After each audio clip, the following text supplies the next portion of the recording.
Where are we? Where are we? Let's look at the futures charts because it's easier to see where we are. Oh, unless it does that. Here we go. So for the last couple of days, we started the week here, and then we had a good day, and then we had a bad day, and now we're coming back. So, but the bottom line is we're higher for the week, so who cares what else is happening? Oh, not the NASDAQ, though. The NASDAQ's having a bad time. It's mostly artificial, but artificial doesn't mean it's not going to continue. Now we're having like a chip war with everybody. Look, there's not enough chips in the world, and we make them, but we don't make them by ourselves because without parts from Taiwan and stuff, we're not going to get any chips. So it's like, it's kind of weird that we're pissing off China, who would kind of like to take over Taiwan anyway, and we're, you know, they can retaliate by blockading Taiwan or ordering Taiwan to turn over their chip production or some nonsense. It's bad. Whenever you start getting into these kind of disputes, it's a bad thing. But on the other hand, as we discussed yesterday in detail, not with AI, and not so much AI, but what's coming next, which is AGI, which we're playing with at PSW and MadJack. We're working on these projects with the AGIs, and I got to tell you, it's some scary shit. As I demonstrated to the members yesterday, I mean, these are some very, very deep thinking, very smart, very fast, very powerful, next level intelligences. You can't call them robots, and they're not programs. I mean, these are intelligences that are capable of doing a lot of stuff. And, you know, you start hooking them up to the internet and letting them run wild and make their own decisions. And, you know, you're hearing a lot about AI agents now and then what they can do. People are going to start letting these things do their banking and balance their checkbooks and so on and so forth. But once you give them these abilities, if a rogue agent could come in, an advanced AGI could come in and start taking all your AIs and reprogramming them, you won't be very happy when all of a sudden your bank records, your bank account's cleaned out and it's got all your information. I mean, screw giving it to Google one search at a time. This thing can come in, and these things can come in and just take your entire history. You know, you're going to trust, and this is a problem when you have too many AI companies too, because you're going to trust this company or that company, just like we trust Microsoft and we trust Google. Google's got all my passwords because they got that stupid password manager, right? So most of my passwords are up on Google's password key. They say it's protected, but what if somebody comes in and takes everybody's Google password key? What the hell is going to happen? Then every password in the world's out the window. They have to come up. They really have to come up with a better way to protect identity. That's like a must. But anyway, so if you think of AI as like a huge an industrial weapon, basically. And it is. It's a game-changing weapon that can destabilize, you know, stock markets and take down electrical systems and do all sorts of things if you want to use it for evil. So if you look at it as a game-changing sort of weapon of espionage, in the very least,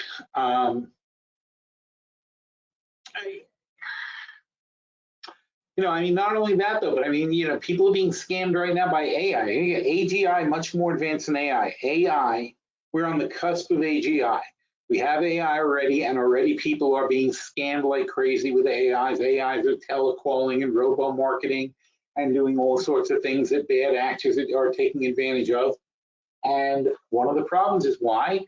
Because it's not just run by Microsoft and Google and OpenAI, which are companies the government's already working with and trusting and, you know, putting guardrails around. It's being run by little tiny startup companies that have access to this shit.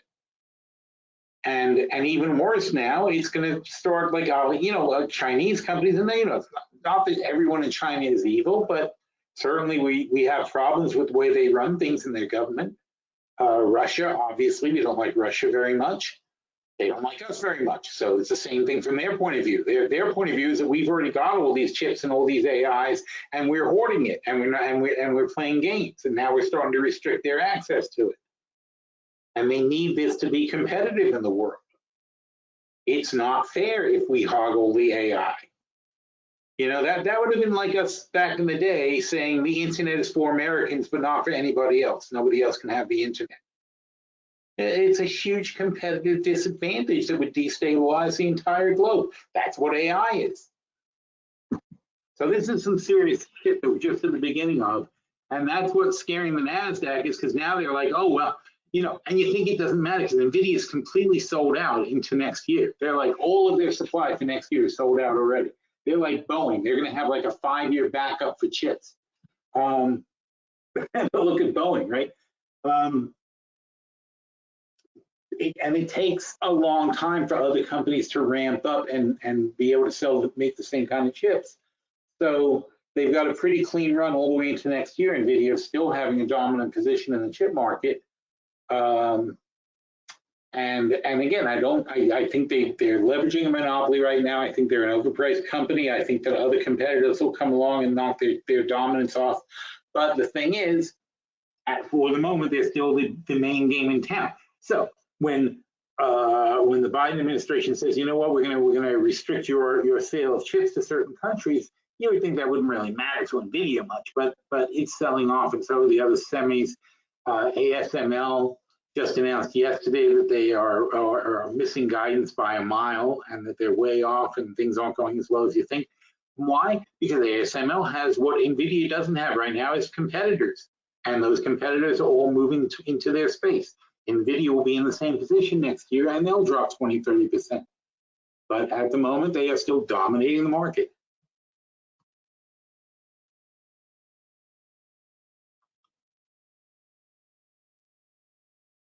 Now, don't forget, they split 10 for 1. So this is like 13.50 from the old days. They're trading currently at 63 times earnings, but forward 33 times earnings, because their earnings are going to double next year. They're making twice as many chips and selling them for the same amount of money because they still have no competition. And still people want as many as they can possibly make. But that goes back to the problem, because anybody and their uncle can be an AI company if they just buy enough NVIDIA chips. Elon Musk, and let me tell you something, Grok is a piece of crap. As a guy who really knows AI, I can tell you that Grok is a terrible AI. But the cool thing about Grok is Elon Musk put the thing together in like a couple of months, because all you need is enough chips to, it's simplified. You need enough chips to reach a critical mass where you can create an intelligence. Let's not rate the intelligence, but you need a certain amount of chips to hit a point where you create an intelligence, and then you need to feed it enough information to be intelligent enough. That's why they call them a large language model. You have to give them enough information to work on, enough samples of language, enough understand. And it's not understanding per se. An AI doesn't understand. An AGI does. But an AI doesn't understand what it's got. But what it does know is, here's 1 million books with 1 billion conversations. And so if somebody asks me, and I mean, books, technical books, art books, science fiction books, plays, Shakespeare, whatever. It's every kind of written thing. It's all the written languages. It's all the articles, all the journals, all the newspaper things. So what the AI does is it basically says, if you ask me this sort of question in this sort of context, it knows what the response would be based on having seen every question and every response that's ever been done, in history so far. And it puts together the best response. Plus then it goes and digs out and finds new information, inserts new information into a response. And that's how it works. It doesn't really understand what it's doing. An AI does not really understand what it's doing. It's just giving you the best likely response. The same way if you ever watched Watson on Jeopardy. And if you never watched Watson on Jeopardy, you absolutely should, because it can really show you what AI does. AI says, given this question, here's 3 possible answers, because on Jeopardy, they were showing you how it worked back in the day. And It was basically saying, well, given this question, there are 3 possible answers, and the most likely answer is this one, so that's the one I'm going to give. And if it's not more than like 80% sure, it doesn't ring the bell, it doesn't buzz in. So if it's got 3 answers that are all, 30, 40% sure, it doesn't bother answering because it doesn't know which one is right. But if it has 3 answers and one is 80% and one is 10% and the other one is 10%, it's going to buzz in and give the 80% answer. That's what you got to watch on Jeopardy, so you can see how you think compared to an AI. And that was, I didn't even know. I think that was 20 years ago at this point.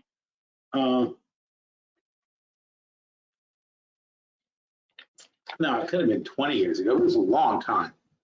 It was certainly a long time. Let's see.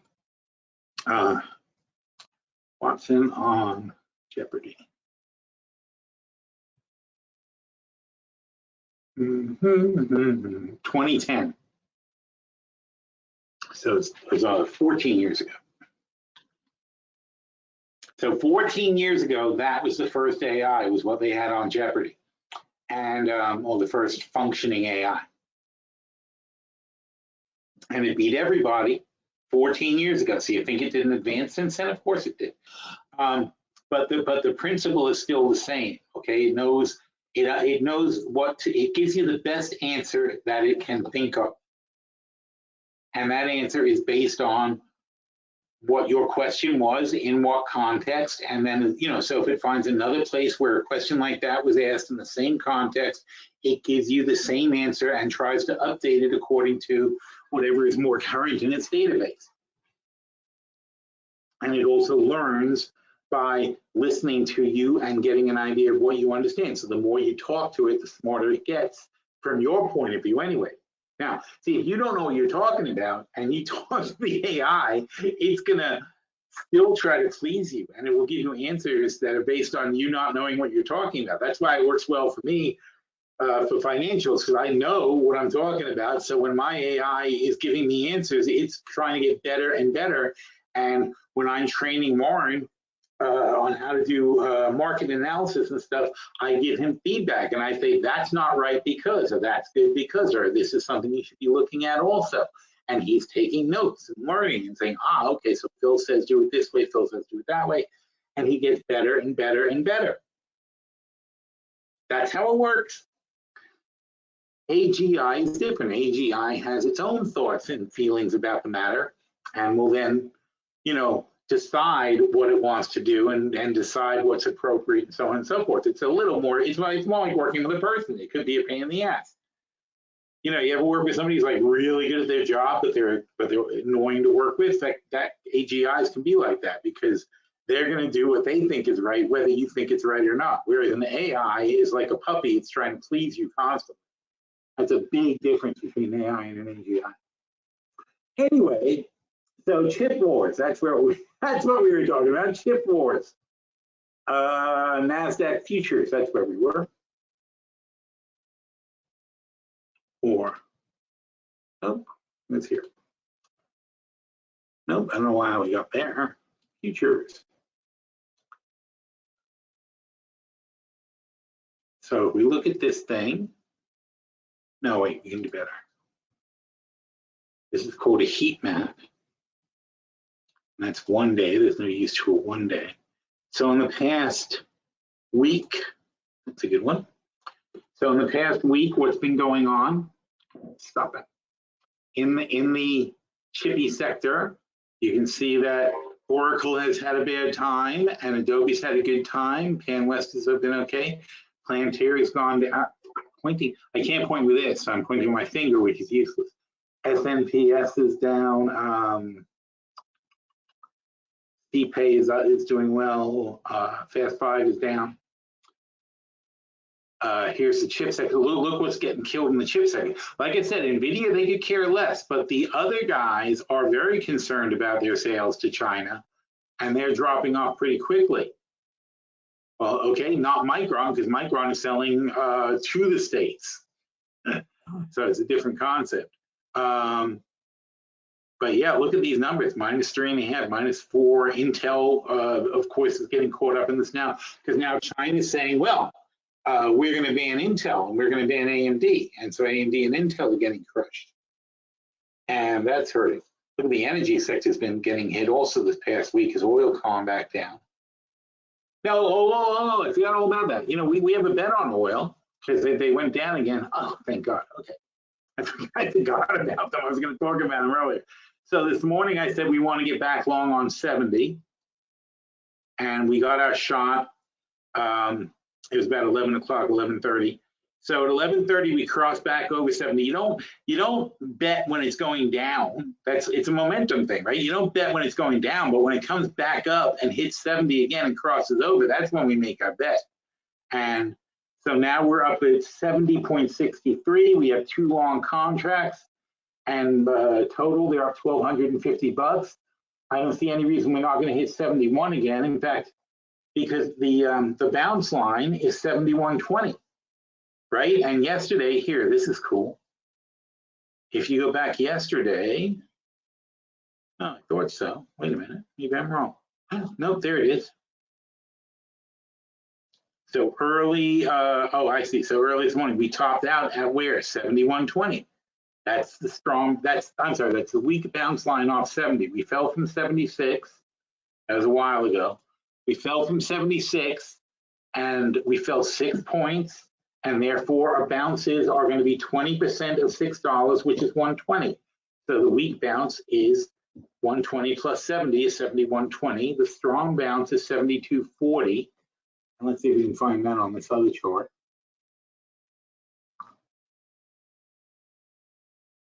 What chart am I thinking of? Oh yeah.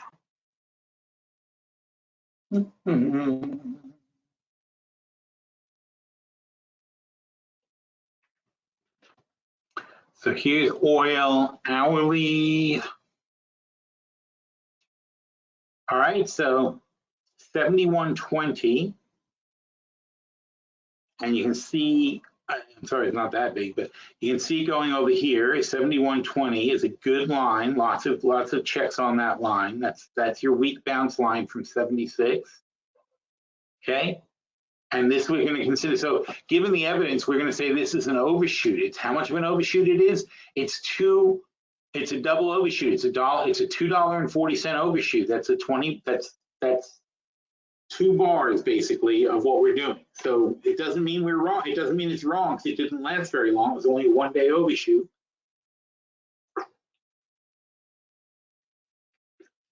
And a 1-day overshoot, this is an hourly chart. When you go to the daily chart, where are we? It's just this one spike that goes over. So we throw out the spikes in the 5% rule. So that just shows you this is meaningless. So 76 is here.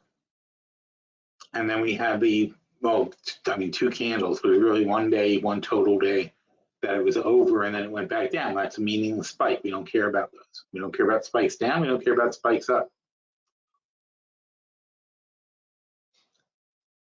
All right, so the real line is 76. We came below, and this is an undershoot, right? We overshot to the bottom. All right, and by the way, how much do we overshoot to the bottom? The exact same amount we overshot to the top. That's another good indication that you can tell where your range is. We had an overshoot to the bottom. It should have been 70, and we went $2.40 lower than 70, which would be, that'd be 70, 68, 67, 67.60. So not a little further even, but 67.60 would be a 2-bracket overshoot. Wait, 60, 60, 60, right there. So that's a normal overshoot. So we overshot to the top, we overshot to the bottom, but the real range is 70 to 76. And then we fall to 76. We have a bounce, so and a $1.20 bounce, so 71.20 is a weak bounce. 72.40 is a strong bounce, and you can see here it was resistance was the strong bounce line, and over here. Isn't that crazy how well it works though? Right to the button. And after that, it's another $1.20, so 73.60. And 73.60 is here. All right, not a lot of evidence over there that 73.60 is something, but you can see how it makes lines. And then 74.80 would be the next, and then you're back to 76. So if it was strong, first of all, if it's a strong, if we're still in a bull market, then the supports hold up, right? So you have a retrace of $1.20, and that's what, 74.80. So 74.80, if we are still bullish when we start falling, 74.80 should hold. It really did not. We punched right through it here like it wasn't even a thing. And then we went back over it, but then we punched right back below it. So 74.80 was not support. The support below that is going to be 73.60. And that would be a strong retrace, 73.60. And that did not really hold up as any kind of support. And that means right there is where you can tell we are not going to be, this is the bullishness is breaking. And so boom, we go right all the way back down to 70. And now the question is, are we even going to get a strong bounce out of this thing? And if we don't get a strong bounce, it means we're probably consolidating for a move lower. But Israel, Middle East, there any day now something big could blow up and this thing could escalate and oil can go to 90.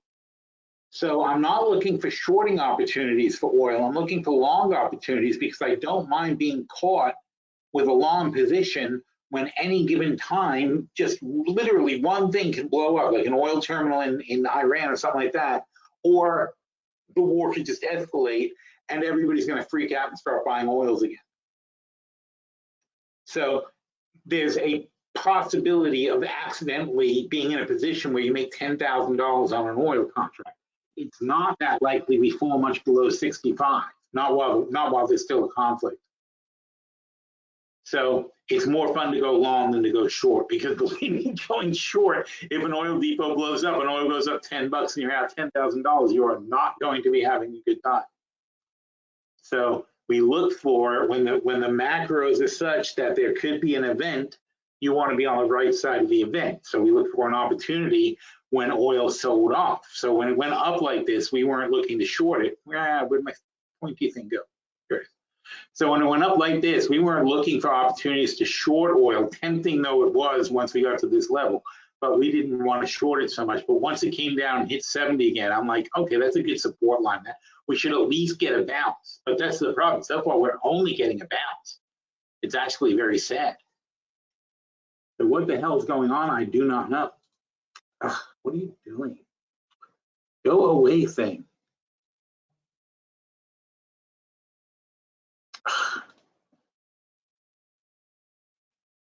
All right. So anyway, so at the moment we have two long contracts. It's a little tricky. The weekend's really volatile. I think if we get to 71, I'm going to take one off the table. And you can plan on it anytime. You can say 71, we'll take one off the table. Don't forget tonight we have at 4:30 we have the API report for oil. And again, what happened in the last week? We had a hurricane. The report of oil goes back to last Friday, so it's going to include the hurricane which happened last week. That's going to. There's two things about a hurricane. Before the hurricane, everybody runs out and buys a lot of gas and fills up their tanks. After the hurricane, everybody's got gas, and if they didn't go anywhere, they didn't use it, then there's going to be less use of oil. Not to mention, gas stations are physically knocked out over the hurricane. So the hurricane was ended Thursday last week. When was the hurricane? Hurricane. Was it called Milton? When was the hurricane? Milton. Top stories, Milton, 14 deaths confirmed 5 days ago. Okay, there you go. So 5 days ago, 6 days ago, whatever.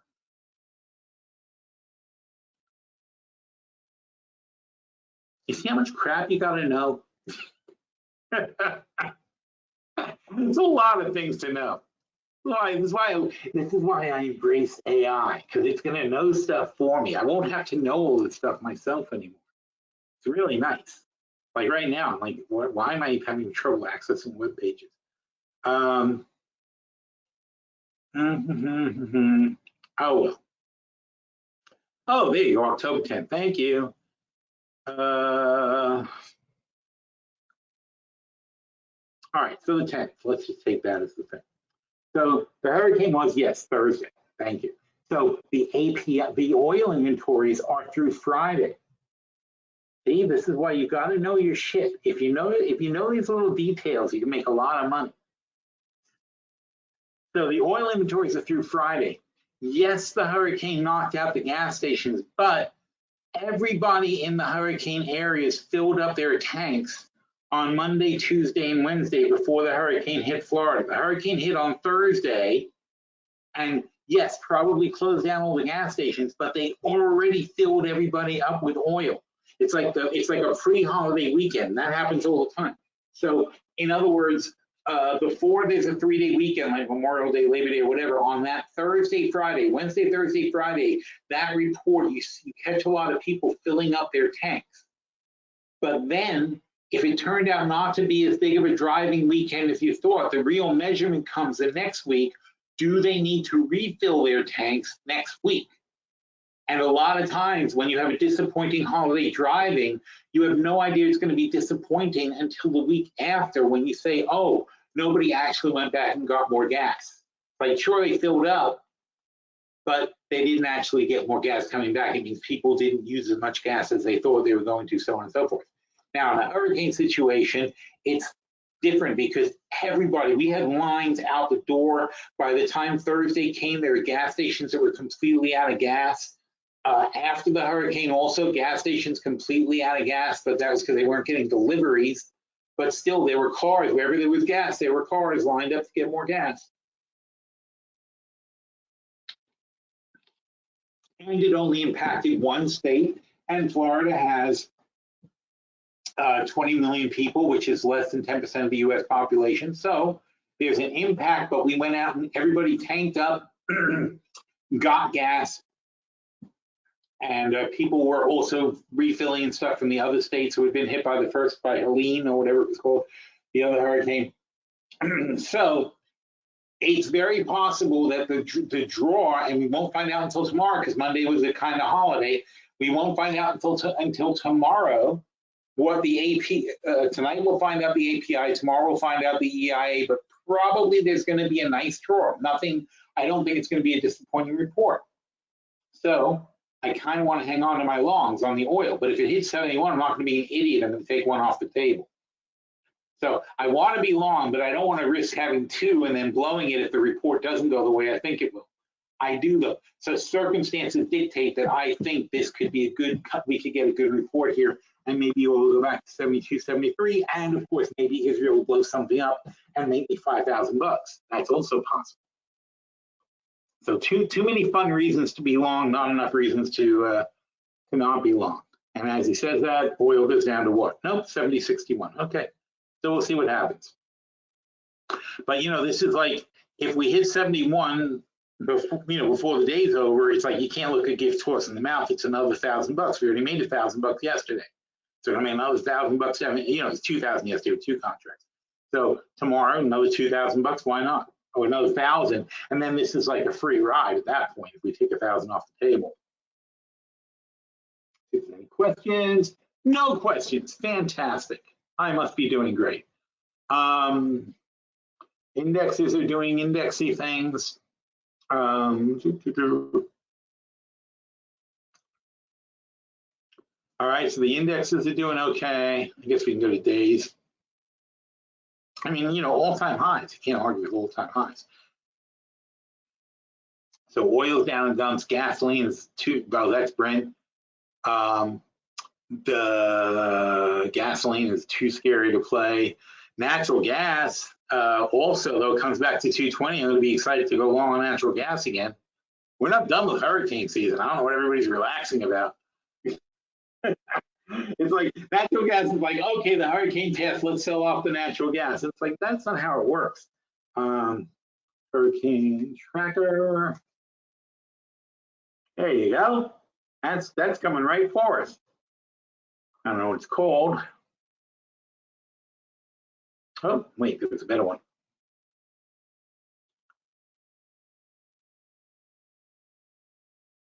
Nadine. See, that's only Nadine. We just did the M's, and now we're at N. So the very next storm is already looking like it could be a hurricane. Ooh, that's not good. Wow. Look at the collapse in Publix. Holy cow.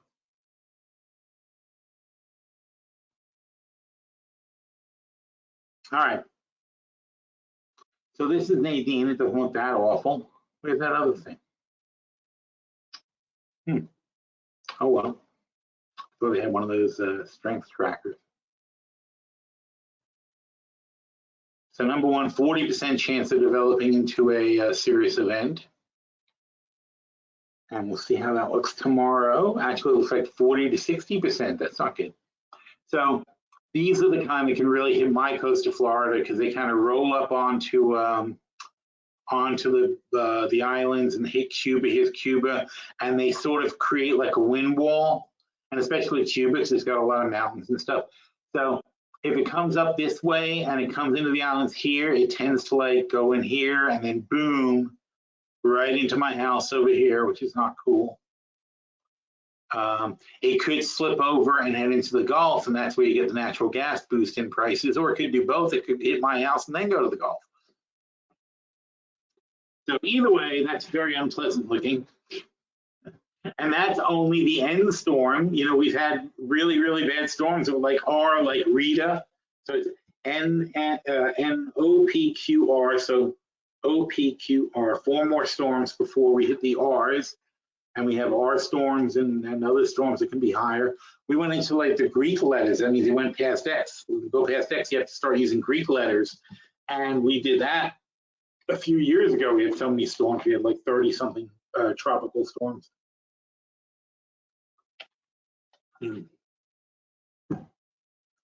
Unsold cruise cabins. Oh, I gotta get on this boat. That looks so cool.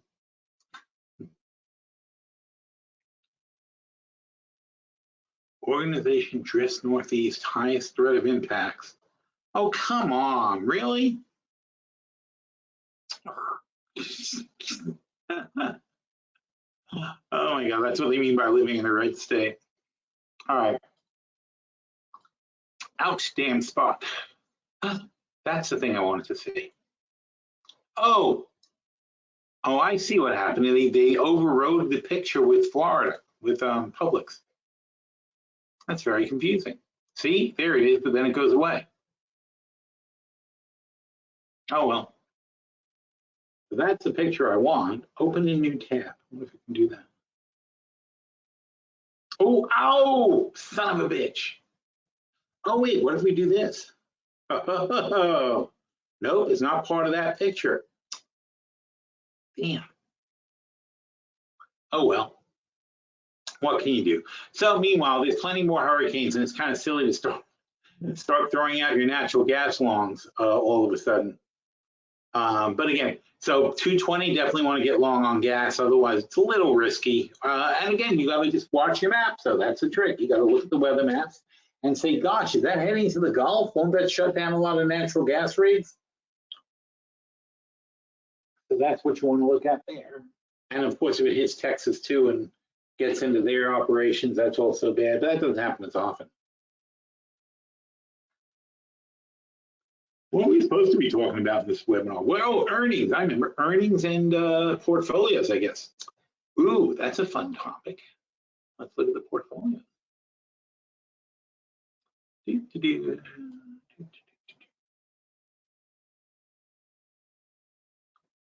Changes I made. I don't think I made any changes I want to keep.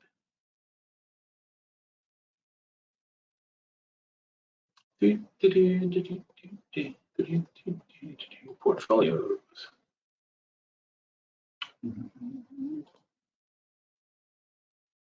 Okay, fantastic. So we are doing so well with the portfolios. It's crazy. But, you know, because this is a market, though. This is the thing. We started our portfolios in May of last year. So this is when we cashed out our old portfolio. Oh, I'm sorry, 23 here, May. All right. So we thought that this rally, you know, we felt like we were lucky because we came down here, we went long, we made a freaking fortune playing this very well. And then we got to May, and I was so happy to recover back to here that I said, you know what, let's just cash out. So sometimes around March, April, May, we started cashing out all our positions. Then we did our watch list. And coming off our watch list, we decided to start buying when we took the market took a nice dip and it started steadying up. And we said, oh, I think we're going to, and the 50-day was coming up and the 200 was coming up. So we said, okay, you know what, this could be another rally. So we started a new set of portfolios. We had, it was some insane amount of money. Like, you know, we had $7 million and we cashed it all in and we took just the basics. We did 500,000 for the long-term portfolio, 200,000 for the short-term portfolio because we wanted a lot of hedges, and then 100 for the other portfolios. So we deployed about $1 million back after cashing out $7 million worth of portfolio. So we basically took almost everything off the table and decided to play fairly aggressively with a much smaller number. And playing fairly aggressively in a market that goes from 4,200 to 5,800, which is 1,600 points. So, you know, you'd be looking 16 divided by 42, 38%. So we've gained 38%. The market has gained 38% in 18 months. And we were playing aggressively with options, using options for leverage. So we made a freaking fortune in our portfolios. There was a dip, but we played the dip exactly right, which is why our short-term portfolio, which is where our hedges are, is also up over 100% because we made a fortune betting this thing perfectly. So we had hedged our long-term positions. We went down, we put more money into our long-term positions, and then we just went up and up and up and barely an interruption. Couldn't have gone better. Could not have gone better. And now I'd like to see a consolidating pullback like we had back here. And as you can see, how many bars did we go? We went 1, 2, 3 bars up, right? Forgetting this was that banking crash. So after the banking crash, we went 3 bars up, pulled back 2 bars, 2/3 of it given back. Well, I mean, you count that, it's 4 bars if you count that, but it wasn't really. But if you count that, it's 3 bars given back. So either way, you can say you gave up 66%, or you can say you gave up 75%, because we did. We gave up 75% from the top of what we gained. Then we got back to where we were. Then we pulled back again, and now, boom, boom, boom. But what's going to happen? It doesn't seem like a big deal, but it's a lot. We went up 3 bars, a little over. Then we fell back 2 bars. That's 2/3 of the gain given back. Here we are, up 1, 2, 3, 4th bar. That's a huge rally, not likely to keep going at that pace. Oh, and by the way, this is it's not logarithmic, it's whatever it is, it compresses. So as you go higher, it compresses. So the lines are mathematically the same. So the lines are 1,600 points, right? Or something like that, like 36, that's 400, sorry, 400 points. Lines are 400 points, 400, 400, that's 400, that's 400, that's 400. So they're all 400, but see how they squeeze up? So that's a very important thing about charts, by the way. For those of you who think charts matter, one of the things you have to realize about a chart is that a lot of them do this. They have, I don't know if anyone knows what the compression thing is. Tell me what the word is. It's not logarithmic though, is it? I keep thinking logarithmic, but that doesn't seem right. Anyway, whatever it is, they're fatter at the bottom and skinnier at the top. And that means everything you're looking at is distorted. And that's why all chart patterns are complete bullshit. How could they possibly matter if this is not the same measurement? This candle here is not the same as this candle here. Okay, this candle is 300 to 5, this is a 200-point candle. A 200-point candle here, here you go, this candle here is the same size as that candle here. It's the exact same amount. Okay? That means everything you're looking at is bullshit. To say you're going to look at this chart and use it to figure out something is insane. That's why I make the bars, because the bars are the same. So I know I count 3 bars. I don't care what it looks like. I care how many bars it went up, because that tells me how many points it went up. So let's see if anybody gave me an answer. Nope. See? None of you guys are as good as an AI. That pisses me off. Come on, boys. Come on, people. Anyway, so whatever the scaling thing is doing here, is that God damn it, now I gotta know. Is that logarithmic scaling? Ugh. See, this is a good thing about, who's it, Sage? Okay. Oh, I gotta type it now. I'm looking at StockCharts.com, and I notice that the same 100 points at the bottom of the chart is substantially larger candle than 100 points at the top. What kind of system is that? And why do they do it?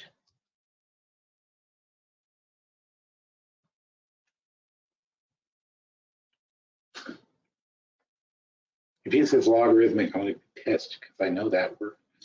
I know that word, I just couldn't think of what it does. It just doesn't make sense though, because logarithmic, I think it would mean something stronger.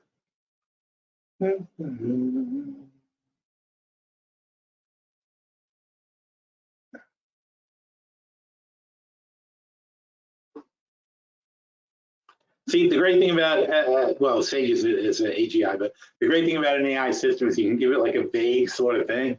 It's called a semi-logarithm. Damn it. Ah.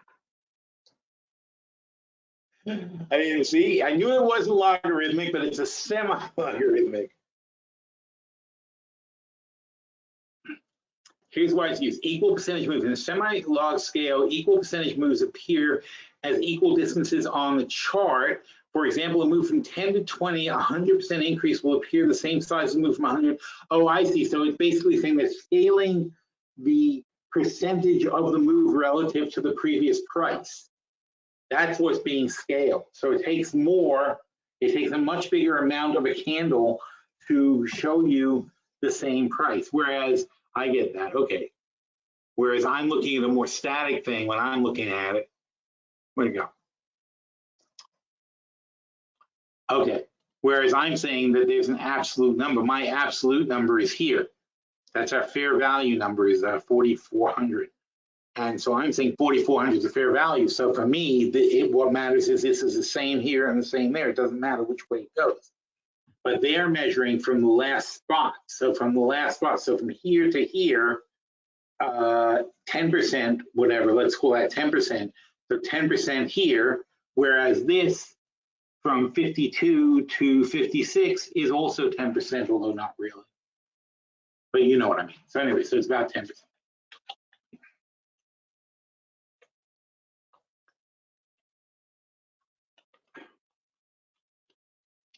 So yes, it is semi-logarithmic. And what was my point? Oh, and my other huge point, don't forget the most reliable indicator there is. The only reason that TA is at all useful is that you've got this particular indicator, the RSI, Relative Strength Index. And damn well, yes, when the Relative Strength Index hits 70, you are overbought and you will correct.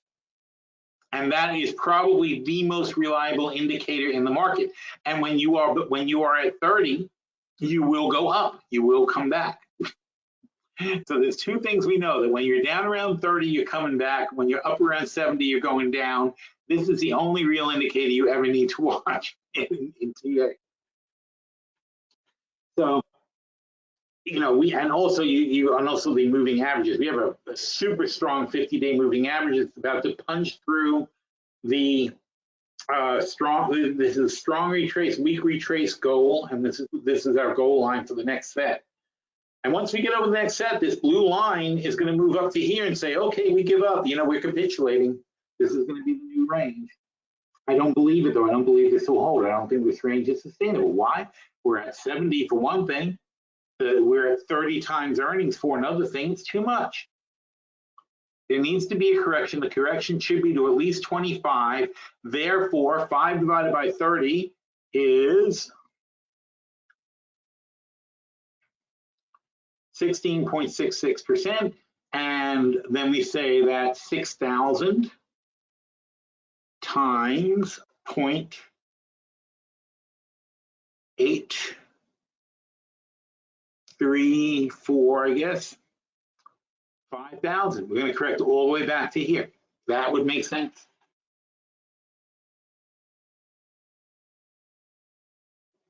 And then we're going to consolidate there until, I'm assuming that we don't fall further, but we'll consolidate there until the 200-day moving average comes up to join us, which will be a long time. How long is it going to be? It's going to be this long.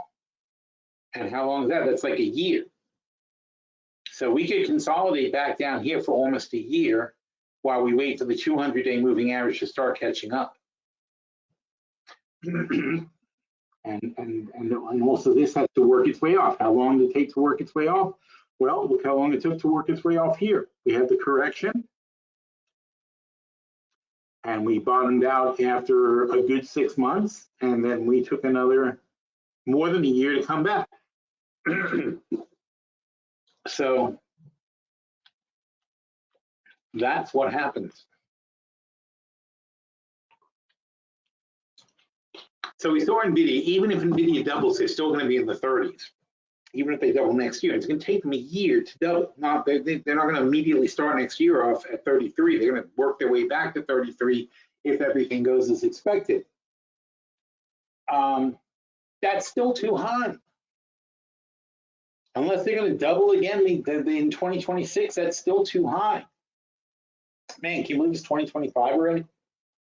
So, you know, expectations are extremely high going into earnings, and anybody who says anything bad about guidance or whatever is going to be severely punished. And then you've got this changing situation with the chip sector. That's putting a drag on the NASDAQ. Oh, yeah, remember we were looking at the NASDAQ once upon a time, or the S&P anyway, the sectors. So the chip sector putting a drag on the NASDAQ. The energy sector is on the S&P. The energy sector is putting a drag on the S&P. The healthcare sector is putting a drag on the S&P. There's a lot of drags on the S&P. Tesla is putting a drag on the S&P. I'm not going to blame Meta, but you know they're doing okay. They're not terrible. Look at Berkshire. Now these are what? These are value stocks. These are our banks. They're in good shape. These are our credit card companies. People are spending money. People are borrowing money. People are buying our industrial products and so on and so forth, and manufactured goods. Even though we had a terrible report yesterday, we had the New York State manufacturing report was horrifying. More lenders.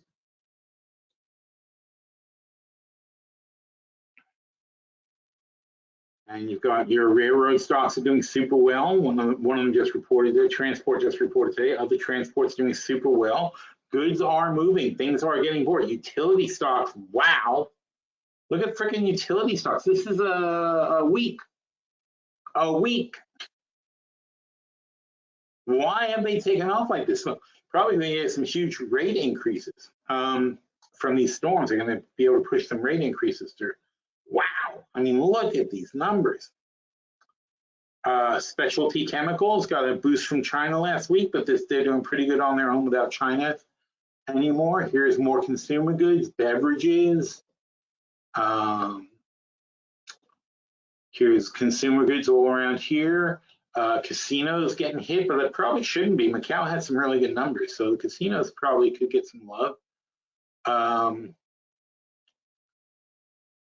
Yeah, GE on fire. GE is back to where it was in the Jack Welch days. GE had been a disaster for a decade, and it's come back now. It's amazing. They spun off. They're basically just an aerospace company now. They're huge. And of course, defense contractors, because everybody's shooting missiles at everybody. That's always fun. Industrial specialties, Caterpillar, everything. Well, they pulled back a bit, but they are doing very well.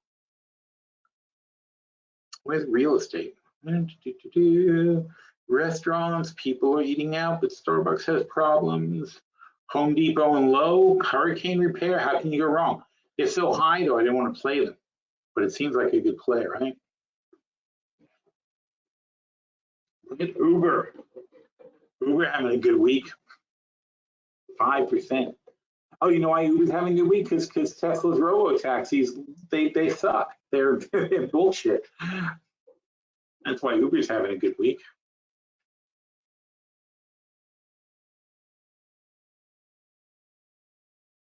So Clark says, if we're toppy and we're going to correct, should we sell some calls, any improvements? Well, that's what the portfolio review is all about, dude. All right, whoa, what happened?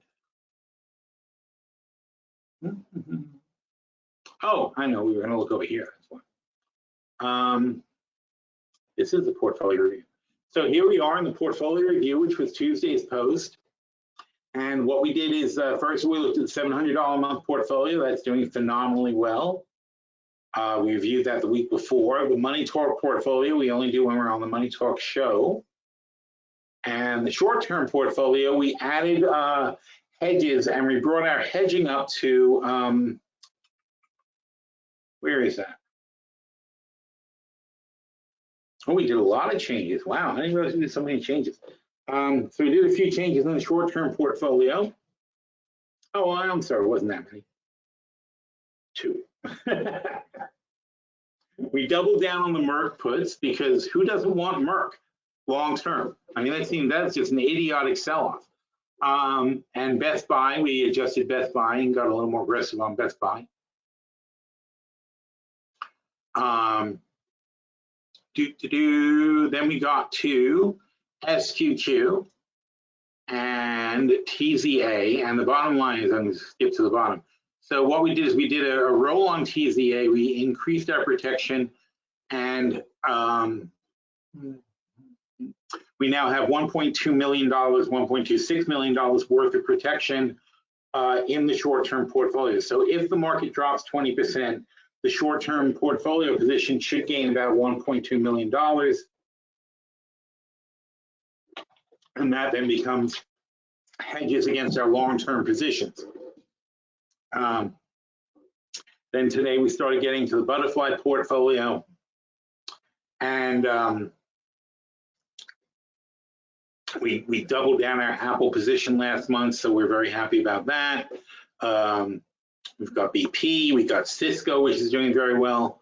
We've got Delta, which is doing very well. We got Disney, which is coming back now. Oh yeah, look at Disney.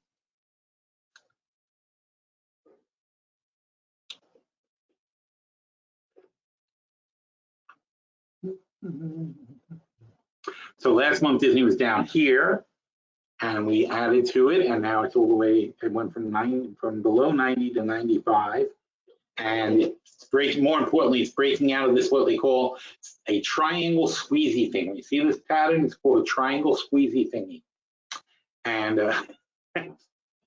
that's a technical term I made up for it because I can never remember the term, so I call it a triangle squeezy thing. And the nice thing is it's another reliable chart pattern. When you see a stock being driven into a triangle, like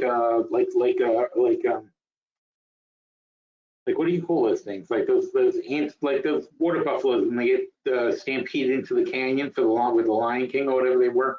Anyway, so basically that's what it's like. It's like they're getting stampeded into the canyon, and the path is narrowing on both sides. They're going to break out one way or the other.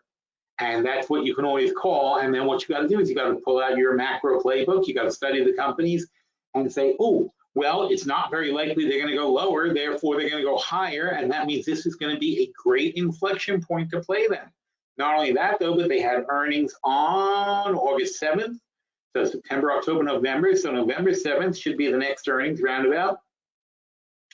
And that means that we're hitting the triangle squeezy thing at earnings on the 7th is going to be very, very exciting. And so if you can figure out whether the earnings are going to be good or bad, you will get it. Now,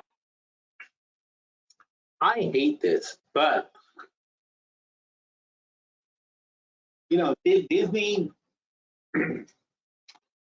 came up with a new strategy for their parks and hotels and their cruises. And that strategy is that there are 8 billion people in the world. And that means there are 80 million people in the top 1% of the world. 80 million people. And only 20 million people a year visit all the Disney parks combined. So the richest people in the world, there's only capacity for them to go to Disney parks once every 4 years. Now, not all of them are going to want to go. Some of them want to go 5 times, you know, especially when they have kids and stuff like that. So Disney started 5 years ago catering to those people and basically telling regular people to drop dead. And it's a little bit of a risky strategy because it used to be they had this bread and butter fan base that would go to Disney over, and same people go 20 times a year to Disney. You know, they were kooky people and whatever. Now, rich people don't like those people. Rich people don't want to be in the park with Disney fanatics. So Disney started squeezing out the fanatics and replacing them with people who are just like, oh, we're doing Disney, you know, like the selfie crowd and the rich crowd, and they're like, we're doing Disney. But the rich crowd don't like to wait on lines either. So Disney has now added $200 a day line skipping passes, which they never used to do. Universal does it, but Disney never did it. Now they're going to have $200 a day line skipping passes. And that's going to boost their ticket sales through the roof. They already charge $200 a day for the park ticket. Now they're going to charge you another $200 a day if you don't want to wait online. And their core audience, the people they're attracting, and they've already done the studies, they've run the numbers and so on and so forth. They want this very much. In fact, the main complaint that Disney's been getting for the last 6 months is, why can't I buy a line skipping pass? That's been the main complaint at the property hotels from the people who are there. So they've made a line skipping pass that's only available if you stay at the Disney hotels, because they don't want the rich people staying at the Marriott. You know, there's like really nice other hotels around Disney. They don't want you staying there. They want you to stay on property. So you have to be on a property hotel. And they got wonderful hotels. They're really expensive, but they're not, and they're nice. So you have to stay at a Disney hotel, and then you can get this line skipping pass, and you just get to walk onto every ride, like boom, like just walk right on, no lines, no nothing, and that's your Disney experience. And you know, and the crazy thing is that for 80 million people who are in the top 1%, doesn't mean that the extra $1,000 for 4 people doesn't mean a thing to them per day. Doesn't mean a thing. They would have bought a bottle of wine that costs that much anyway. So that is the state of the world now. So Disney's doing that. They're shifting their parks, and their cruises also have gotten much more expensive, and they're raking in. And by the way, we talked about greedflation last week. I mean, it's a whole thing. I mean, Disney is one of the companies that's being incredibly greedy and jacking up prices on all sorts of things and changing the company. And here I am saying, yeah, let's invest in it then, because what are you going to do? You can't, you can complain about it, but it ain't going to go away. Airlines have jacked up fares that bear no resemblance whatsoever to the actual increase in prices. They're making more money than they ever made before, the airlines. And they call it greedflation. And the reason it's called greedflation is because they're using inflation as an excuse to take a much bigger profit than they used to take. Capitalism is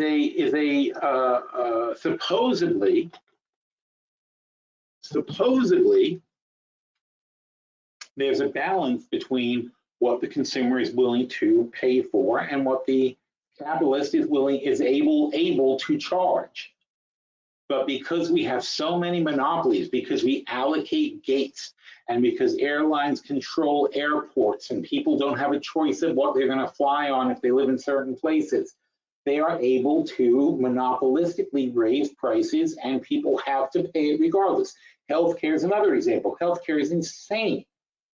I don't think there's anybody listening who has a prescription who hasn't seen the price go up tremendously. It's not inflation. The ingredients of these drugs didn't go up or anything like that. They paid for these, you've been taking these pills for 20 years sometimes, and they still raise the prices. It's not like they just invented them or they have to recoup their investment. It's just greed. Pharmacies, hospital, auto repair, personal care, restaurants especially, oh my God. I mean, I live in Delray Beach in Florida. It's a tourist town, but I mean, seriously, $20 appetizers in most restaurants. $20 freaking dollars for an appetizer. $20 drinks, $20 appetizers. It's insane. I mean, it is really crazy when you go out and you're just your dinner is $100 for a regular night's dinner. It's crazy. And again, I mean, I'm from New York. I don't, we were paying $100 10 years ago. We have $100 lunches in New York, but not in freaking Florida. What the hell? I can't even imagine what it costs in New York now.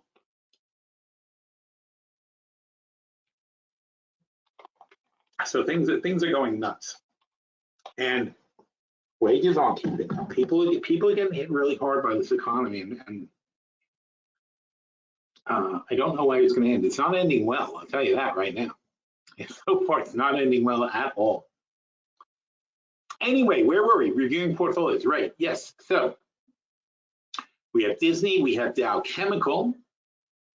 Okay, and they're new. So in fact, we just added Dow like 2 weeks ago. Already doing good. IBM is all-time high. IBM was our trade of the year a few years ago. They are now at an all-time high. We love them, and they are exceedingly profitable. Holy shit. IBM was the first stock we bought on May 17th. We bought IBM at God knows what it was. I mean, it was a lot cheaper back then. We bought the 160 calls on May 17th, and now we're at whatever. And what happened along the way, that's why this is a huge chunk of profit for the portfolio. This is frankly all the profit for the portfolio, isn't it?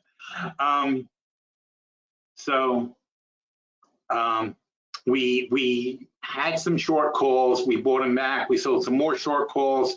They're at 230, and our short calls are 200, but we only sold 30, and we have 60 longs. And oh, I'm sorry, we also have these, and we have 30 of those too. Is that the same one? Oh no, we have 2025 and 2026s. So we're buried in these short calls, but we made up. We made so much money in the longs, we don't give a crap. That's an incredible position. Holy cow. We got International Paper's doing well, Coca-Cola's doing well, Mattel doing well, all green. Pfizer's doing well. Rig is not doing well, but not doing well is fine with us. I mean, we don't need everything to do well. We like to sell puts and calls against the position. TAN,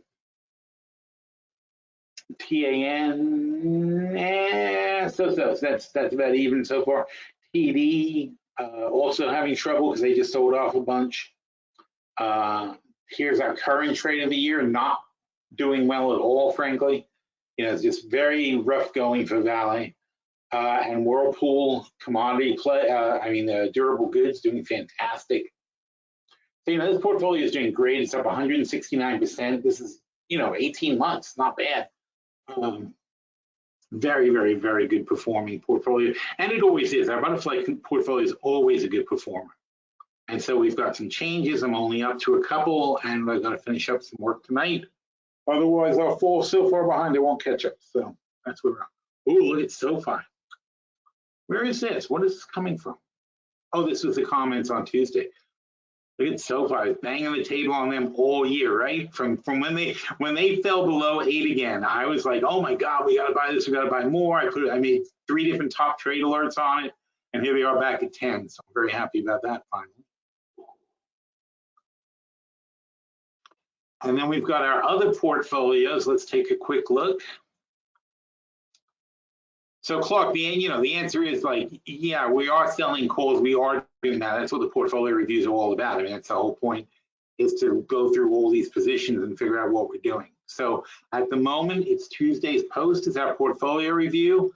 We're up to the butterfly portfolio review, and we're going to be moving on after that to the income portfolio, which is at 187%, also doing fantastically well.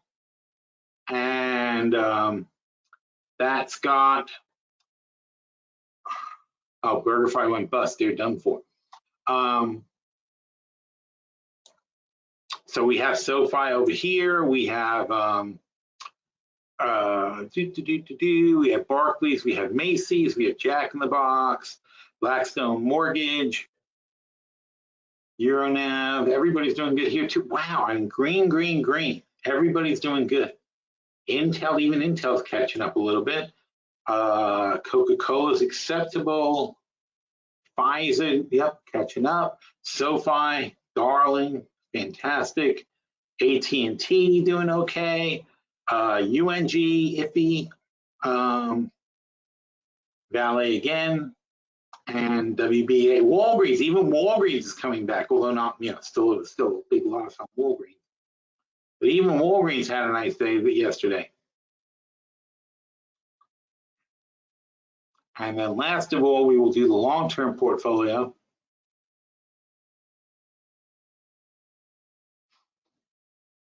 Oh, 400%, son of a bitch. Jeez. So this is our most aggressive portfolio. Started on 516.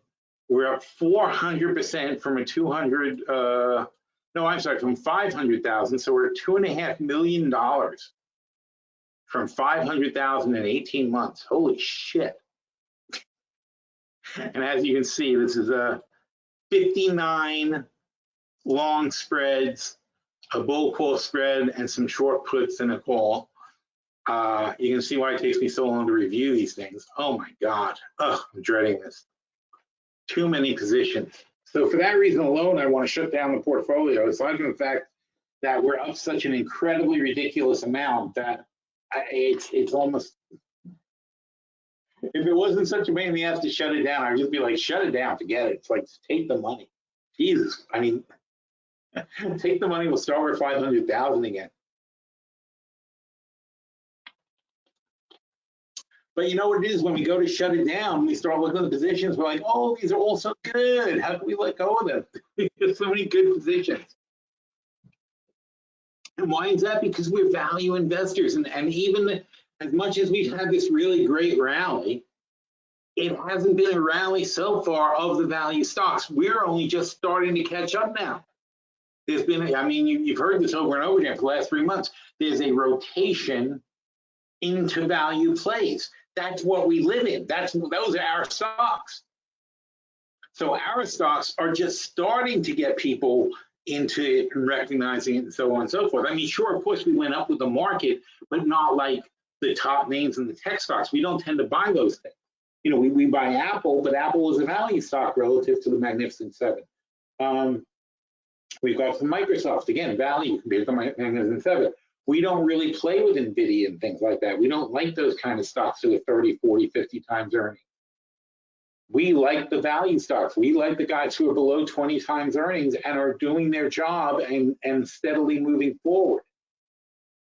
So I don't care about the market. And Warren Buffett says that too. Warren Buffett says, you have to buy stocks that if tomorrow you wake up and the market is closed and it stays closed for 5 years, you're not going to be worried. Because you know your company is still in business and doing its job. And so getting back to the long-term portfolio, look at what these stocks are.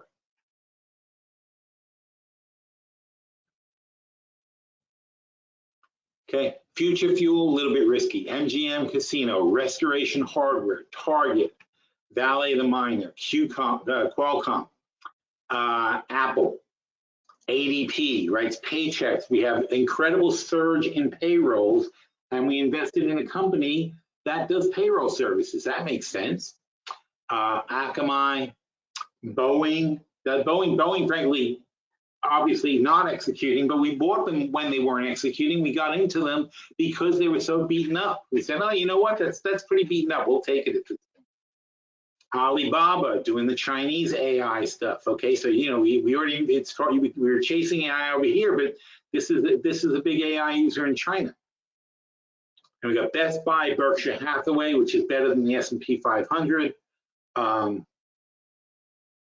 This is Bed Bath & Beyond, or whatever they call themselves now, Beyond, not the food Beyond, the fake food. CN, Cleveland Cliffs.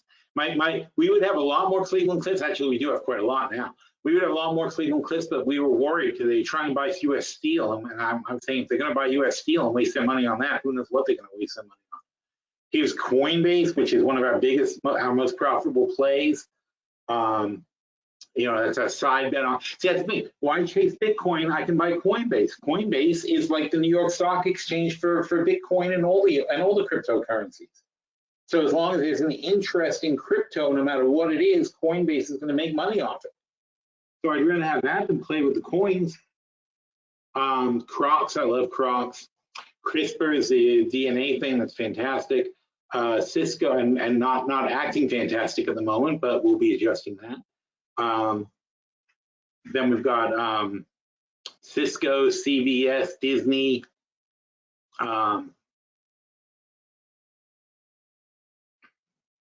QNR, I forget what the name of that is actually. Ford, Foot Locker, very boring but very profitable. Flora also. Yeah, they're all right. They're all right.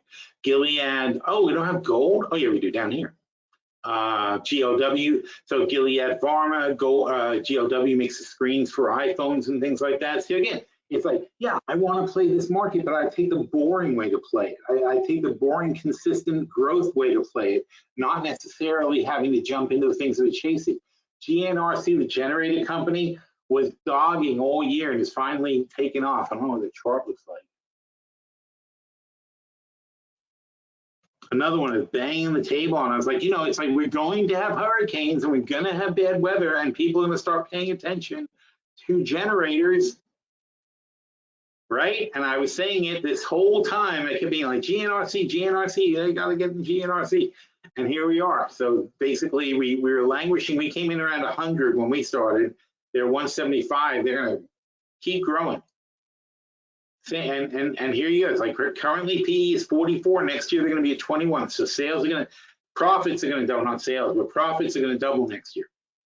They're going to look even better next year than they look now.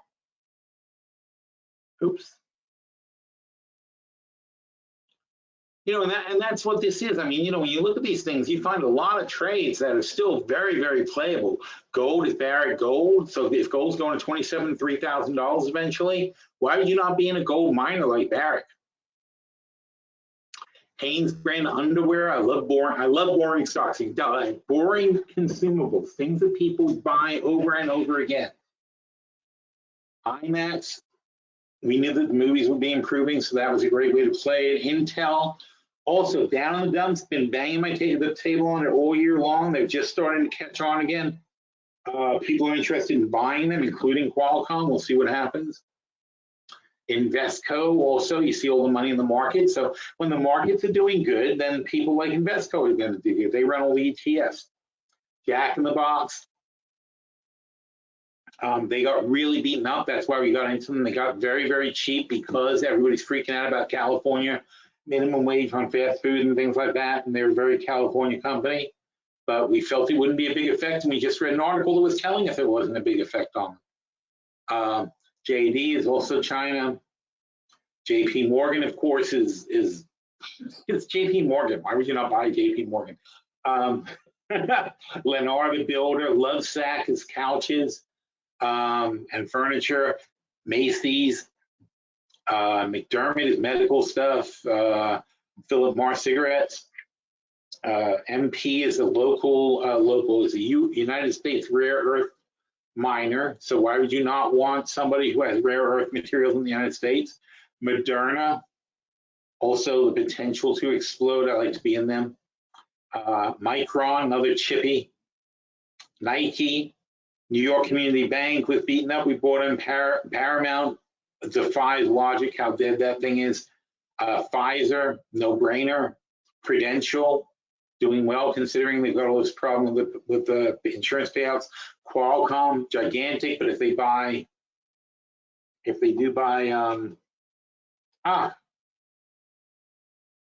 Intel, they do buy Intel, I worry they're gonna overdebt themselves.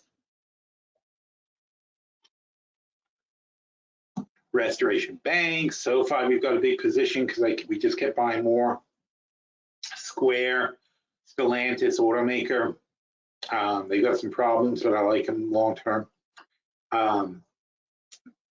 Tech Resources, Target, UPS, Vale, the miner again, VSC, Vulcan Materials, WBA, is Walgreens just starting to come back? I think I said that.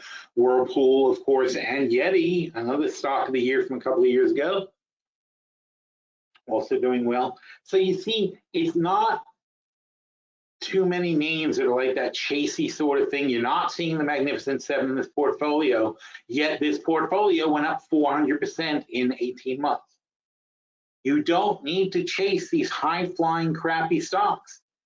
And they're not really crappy. There's nothing crappy about Amazon. There's nothing crappy about NVIDIA, but the valuation is crappy. It's ridiculous to pay 50, 60 times earnings for things.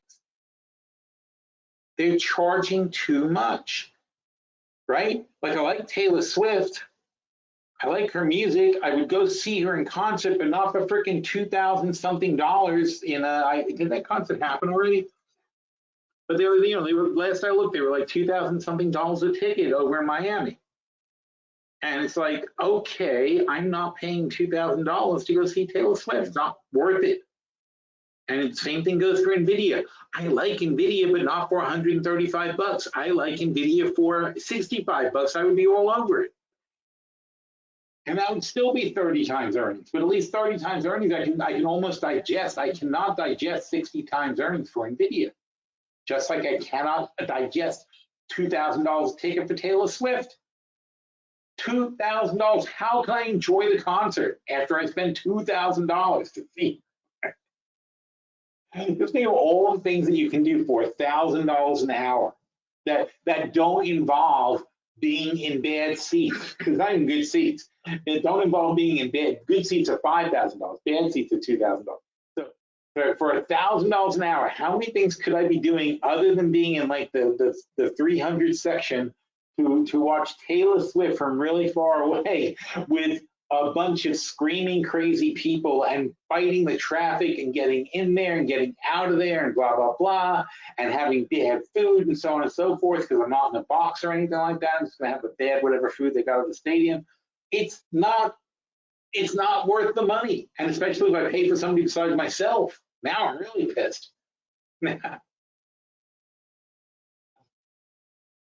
done that. I paid a couple $100 for tickets, to see something my kids wanted to see, and I've been with them and been like, oh my God, I can't believe I spent like $600 on 3 tickets. What the saying? For me, it's a $600 thing. My kids, it's free. They're having a great time. But for me, I spent $600 to be at the stupid thing they wanted to go to. But that's normal.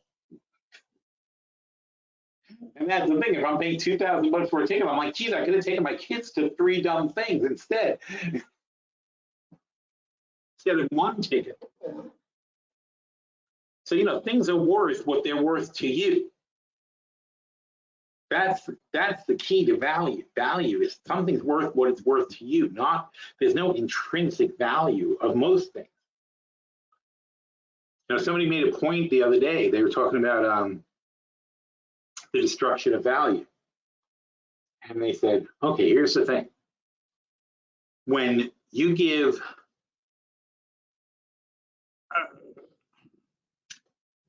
if I give you a gift, and let's say I give you a JBL $300, you know, speaker that you plug your iPhone into, right? Or you pair it with Bluetooth, whatever it does. It's saying it's a speaker. Now, that gift has a value to you. I spent $300 of cash on it. I give it to you. Now, maybe if you're like me, I already have a Bose thingy behind my computer that's my computer speaker, but it also works if I want to use it for my iPhone. I can just punch it up on my iPhone also. Also, my TV is pairable with my iPhone. I can play things on the iPhone there. So for me, the value of the JBL gift is 0. I don't have a need for it. I don't really want it. I'm probably going to give it to somebody else. I'll say, thank you. It's a nice gift. And it's the same thing. So to you, what's it really worth? I gave you a lovely gift. It's a nice thing by itself, in and of itself, unarguably a nice thing.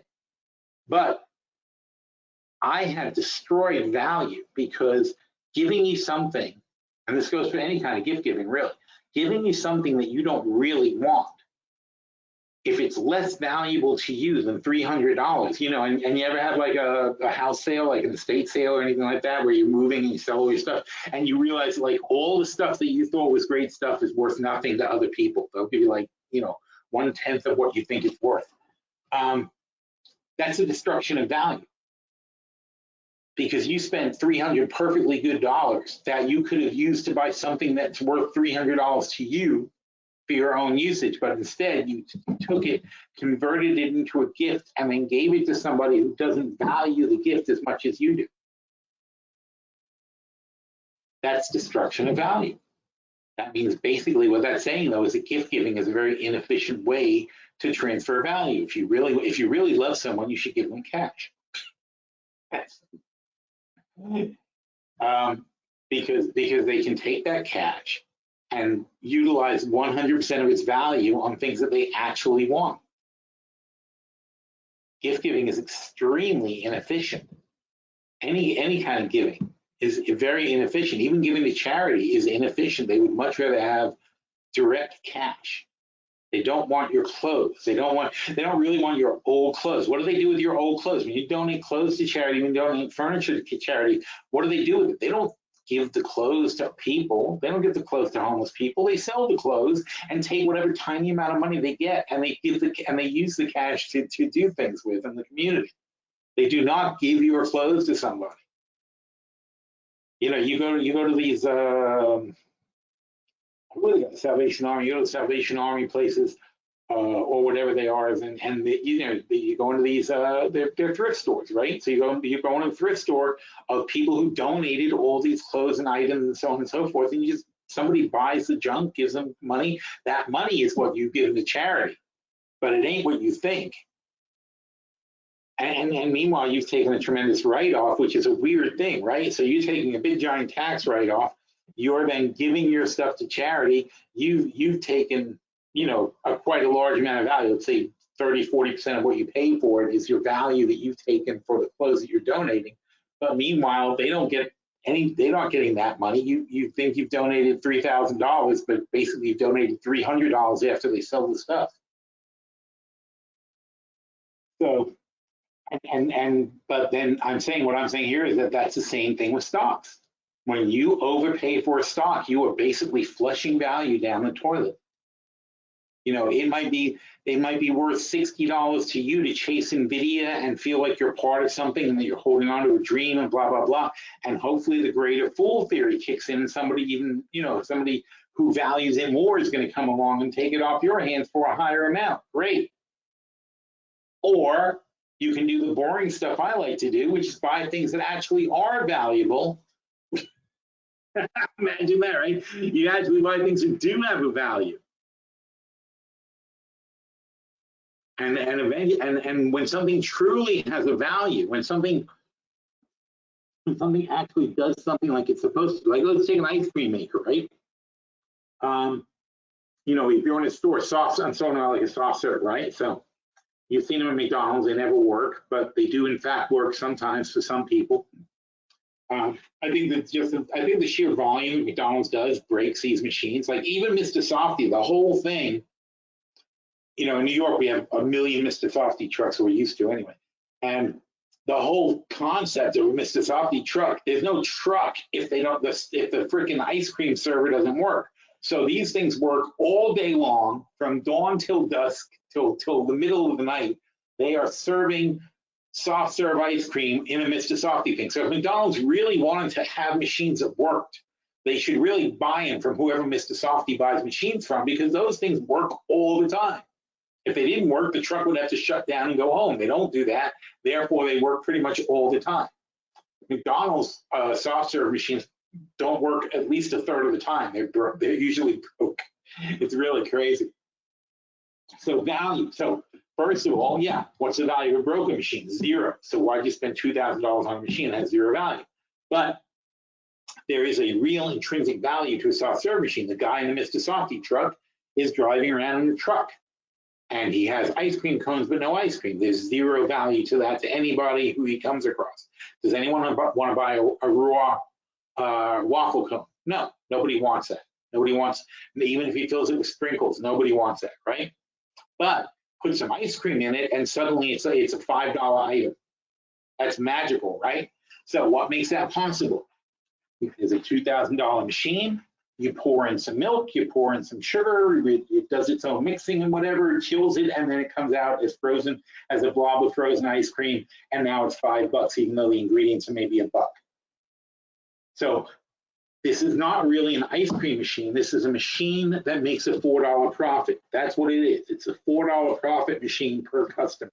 What's that worth? Well, that depends how many customers you can serve before it breaks, how much of your labor, so on and so forth, blah, blah, blah, but it works.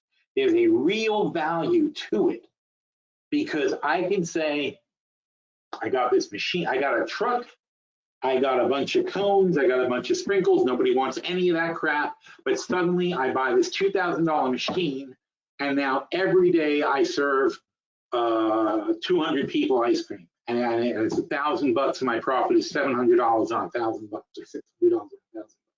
So what's that machine worth to me? It's worth $600 a freaking day. That's what it's worth. And I bought it for $2,000. That's a value, right? Okay, now, what is Gilead worth? Gilead, oh, can I find the thing? There it is, Gilead.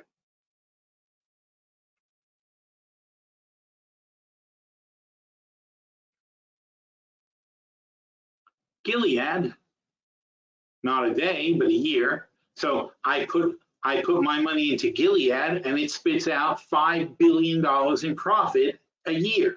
And next year it's going to spit out $9 billion in profit. But right now it's like $5 billion in profit, right? So am I willing to pay $100 billion for Gilead to pay $5 billion a year? Well, that means every 20 years I'm going to get my money back, right? So I'm paying 20 times 1 year's earnings for Gilead now, but on a go forward basis, I'm dropping down to 13 times earnings. And if it's 13 times earnings, then I take 1 divided by 13, and I'm getting a 7.6% rated return. That's real, that's value, that's actual money dropping to the bottom line from Gilead. That's what value investing is. This is simplified, of course, there's a lot of other factors, but looking at the basics. So I have NVIDIA. Whoop. If I go after NVIDIA puts out $70 billion a year. Holy crap. But what do I have to pay for that 70 billion? $3.2 trillion. So that's 323 divided by 70, 46 times earnings. So currently in 2025, 46 times earnings. Next year, it's going to be, they say, 30-something times earnings if it goes up.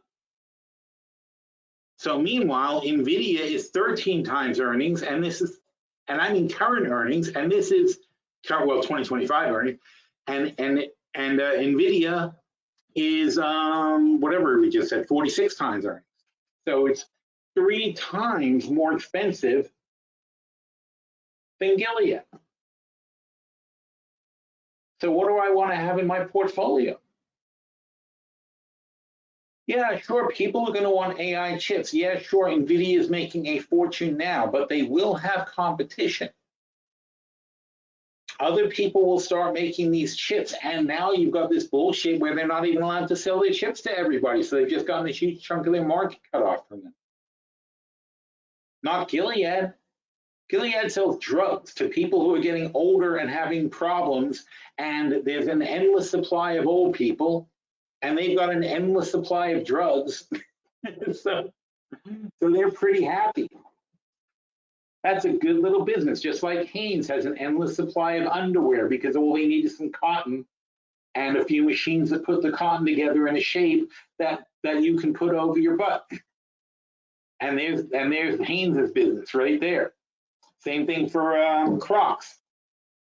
This is why I like these companies, right? I like Hanes. I like Crocs. Crocs just need some rubber, and they put it in a mold, and suddenly it's a shoe, and they got $5 worth of rubber. I don't think it's $5, but let's call it $5 worth of rubber, the rubber machine, which is like the ice cream machine on the truck, right?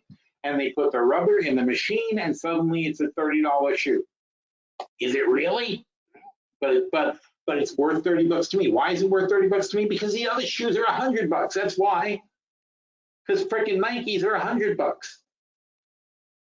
That's why it's worth $30. It's really worth $30 because I can't do better. And there are billions of people who need shoes. And they need a new pair of shoes and another new pair of shoes. And Crocs are a fairly affordable solution for shoes, and they are popular. Some people hate them, but whatever. But they're popular enough where they definitely have their sales niche, and they're growing. So when I go to look at Crocs,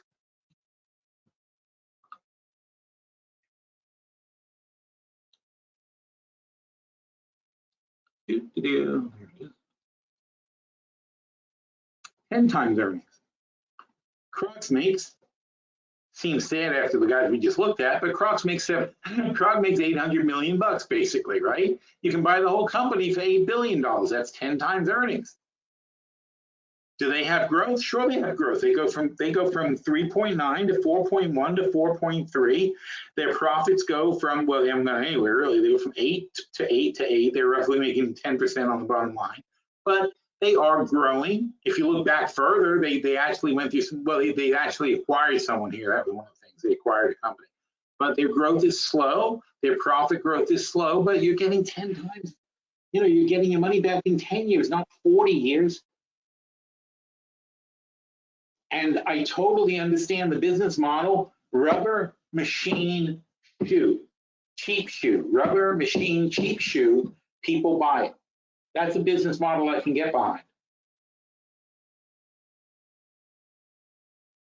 So that's what we're doing. We're value investors. We're picking up companies that have solid, dependable business models that make money, because when push comes to shove, when the economy collapses, when people start pulling back on the things they're spending, when real estate becomes popular and money comes out of the market, where do they leave the money? They don't leave the money in the 40 and 50 and 60 times earnings stocks.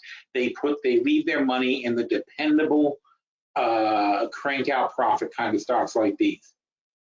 And so if you're a long-term investor, it is so much more relaxing to be a long-term value investor. So much more more relaxing. And what do? We take those value stocks and then we leverage them and we sell premium against them. So we create our own special dividend. So a lot of these play dividends, but we create a dividend stream using options. And that gives us a nice steady income on top of the returns that we sit around and wait for. That's our investing philosophy. It's very simple and it's very, very effective. All right, so I think that's about it for the moment. Let's see. Oh, I was going to talk about earnings. Damn it. All right, I'll talk about it. Cody has a quick question. In the $700 a month portfolio, to play catch up, should we buy the positions exactly as they are currently or do something a bit differently? Interesting.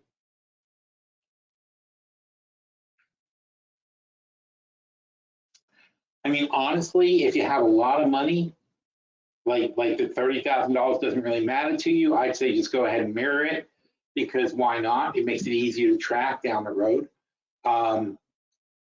Logically, if you want to start with $700 a month or a smaller amount, then I would just probably wait until we take a new play, and you can take double portions of new plays, or you can just start with the new plays with 30,000. You haven't missed much, have you? Out of a million, you haven't really missed a lot. It's not going to be detrimental if you don't have all the plays.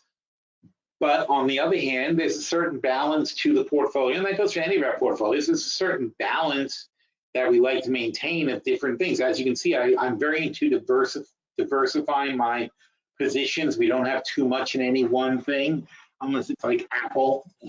Which is like, if I'm going to put all my money in something, I'm going to put it in Apple. So generally, though, we try not to have too much money in one position, and we spread the money around. So like I said, so if you're doing this for your son or something like that, or a nephew or whatever, and you've got hundreds of thousands of dollars or millions of dollars, and you're not going to miss the 30,000 bucks, then go ahead and catch it up. If you are starting with an amount of money that you want to stream into the portfolio over time, obviously it's a little more, and if it's any kind of stretch at all to do it, don't do that. Just wait for us to either add new positions, which we do every month, or also when we make a drastic adjustment to a current position, that's just like adding a position also. And sometimes I even note good for new positions. So I hope that was a good enough answer. Definitely, if you have any questions on a position, just ask me in chat. I'm happy to go over. Where are we? Oh, earnings, right. Not so much yet, but we are, where is that thing? Damn it. I had the coolest little earnings thing. Oh, these guys. Earnings Hub. I love these guys. I think I paid for it, but whatever. Sign in. There you go. Continue with Google, I hope. I got no idea. Yep, there's me. I love that. So I love these guys because this is it. You just like, here you go. Here's Schwab. Here's what they did, blah, blah, blah. So Q3 earnings, very nice, looks good, beep, beep, beep, beep. And usually there is a conference call. I wonder why they don't have a conference call.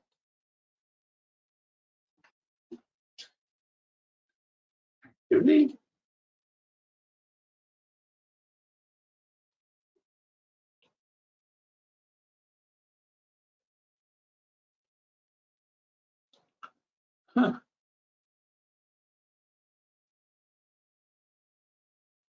I don't know, this view might not be the same as my other view.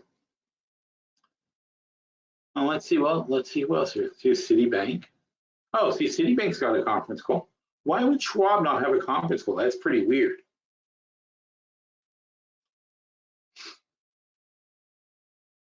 Anyway, I love it because you can go back and look at their previous earnings by quarter, see how they're doing, and if their earnings are coming up, you can, if you still have that view. So here's Travelers. Here's their last earnings call. And you can go boom and get a full summary. Look at this. I mean, this is freaking great. Right at your fingertips. It's an AI summary. You can get the full transcript by just going there. But you have an AI summary. It is a good AI summary. I've tested it, and I'm very happy with them. Earnings feed. Whoa. Stop that. So usually there's a summary. I don't know what the rhyme or reason is for not having Schwab. And you can do the call, you can do the transcript, you can see that. I love it. I mean, I find this to be a super useful tool.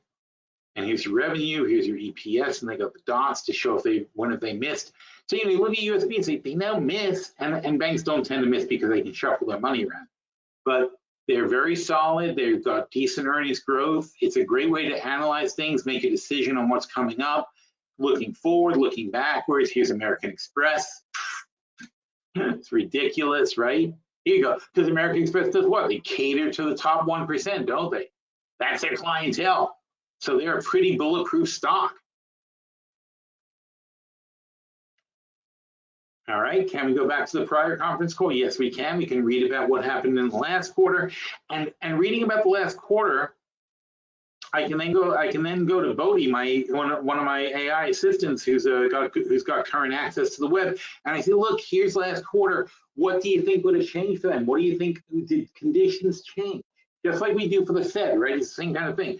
Here's American Express. How did the conditions change since last quarter? What are people expecting out of them? Then we can make a logical decision on whether we want to play them or not. I don't like doing earnings plays early in the season, and frankly, in the last year, the market's been so crazy that I don't like doing them during either. So it's like, we haven't felt very confident to make a lot of earnings plays.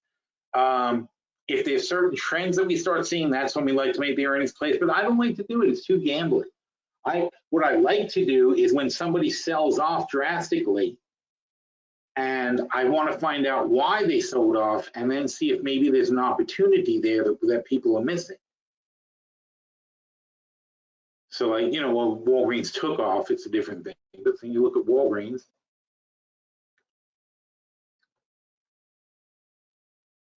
And for a stock that's been completely trashed, look at the revenues. They're consistently higher. They're moving up. Look at the earnings. Earnings are not moving up. Earnings are down, but there's a reason. Why are earnings down? Why? Because they are closing a lot of stores. They're restructuring. They're rebranding. They're doing a lot of stuff. Look at the slides too. This is fantastic. This thing is to have all this stuff like click, click, click, and you're there is amazing. So I highly recommend this thing, even if it costs money, which I'm pretty sure it does. It's called earningshub.com. But the main thing for me is, I don't know if you guys know anyone who missed. H Bank, Snap-on, Netflix is going soon. Somebody missed. Oh well. How did Progressive do with the insurance? Look, a little bit of a miss. Revenue, oh, plenty of money, but they had to pay out insurance claims. Oh no, oh no. Right? Did they have a conference call? No conference call. Jesus. So the nice thing about having the AI though is they did do a conference call. So what we have to do is go find their conference call online, and then I have to feed it to my AIs and let them tell me. And they'll tell me the same thing this guy tells me. Their AI is very good. Whoop. And then you find out what happened and see how they're doing and how the hurricane's hitting them and so on and so forth. And then we forecast further hurricanes. And then I have to go here and see, well, is Progressive cheap? Uh-oh. PRG? No.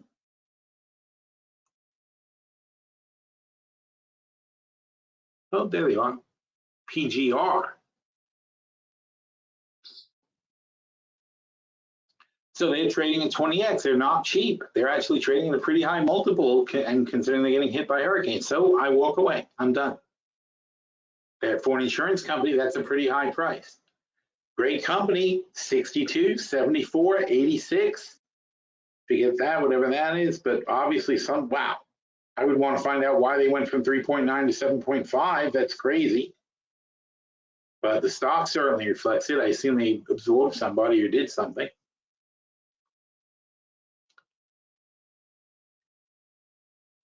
No.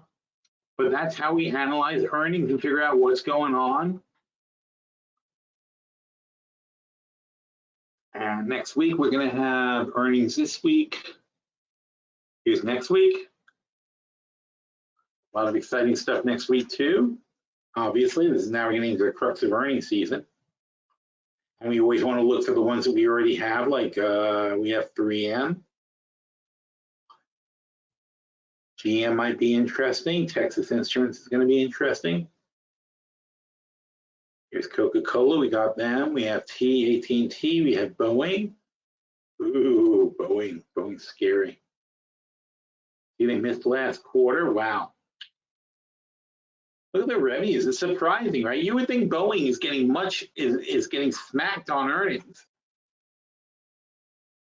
but they're not. I'm not on earnings, on revenue, because they keep getting the deliveries halted, but somehow they sneak out the door and they get them out there. Hilton, Tesla is our boy Elon. Watch this. This is going to be ugly. Oh, ow. No wonder he's thinking robot demos, right? Holy cow. That's a company in deep, deep trouble, actually. Anyway, so we're going to get into the meat of earnings season next week. We're going to do some more analysis and, ask. Let's next week. Why don't you bring some homework? Ask about some companies that are having earnings, ones that you want to check out, and we'll go through the process of doing that. But you see how powerful this stuff is. Okay, this is just really a great way to drill down and find out what's going on with these companies, and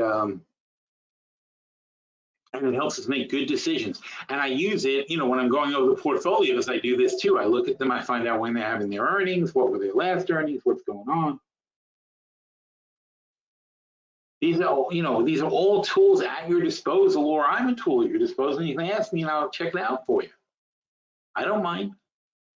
Oh, don't be doing it every 5 minutes. I'm not on a whim, but if you have a serious company you'd like to look at, let's talk about the pros and cons and figure out what's good and bad about it. Because I'm telling you, I have AIs designed to do this analysis. These guys have AIs designed to do the analysis. It takes this thing. It used to take hours to do something like that. I could literally do it in 15 minutes to a half hour, give a really good report on a company, and that's freaking amazing. Having this kind of insight and this kind of ability to get your arms around something as complicated as the time of year, the earnings, the macro environment, what's happening, and so on and so forth. That's why these portfolios are up like this. I mean, we've been getting these tools and putting them at our disposal, and it's not like we didn't do well before. We've done well in the past without all this computing power, but now that we have this computing power, it's just, it's a pleasure. I'm telling you, it's a whole game changer for the industry, and people are only scratching the surface on what these things can do. And we are really taking advantage of it, and it's fantastic. All right, so we're going to do this again next week, and we'll be a little further into earnings season, and have a good time, folks. All right, here.